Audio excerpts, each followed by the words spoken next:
gone by, one quarreled oft with Guizhong concerning mechanical principles. We each had our ideals, and neither would yield.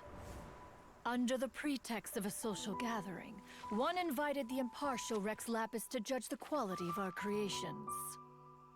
But Rex Lapis declared that Guizhong's Obscuro Vulpus mechanism was superior. Though one was too proud to acknowledge it, in one's heart, one knew that Guizhong was indeed the superior talent in the mechanical arts.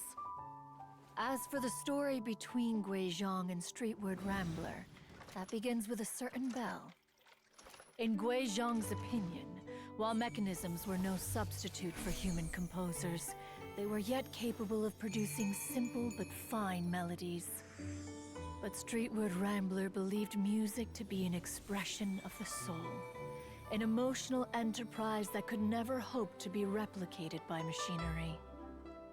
They argued endlessly, until one asked Rex Lapis to intercede. He confiscated the bell and designated it for ceremonial use. Thereafter, one would often find them convening in the mountains, discussing music, mechanics, and all the affairs of the mortal world. But these good times were not to last. War broke out between the gods, and soon engulfed the Guili Plains. Guizhong was overpowered by the enemy, and fell in battle.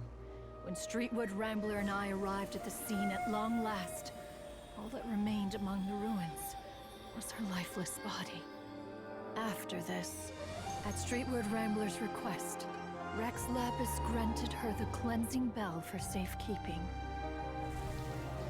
To honor our friend's memory, one made a few finishing touches to her ballistic device. Many lantern rites have passed since then. Many greetings and goodbyes. Upon what do you gaze? The Guili Plains? No. It's everything.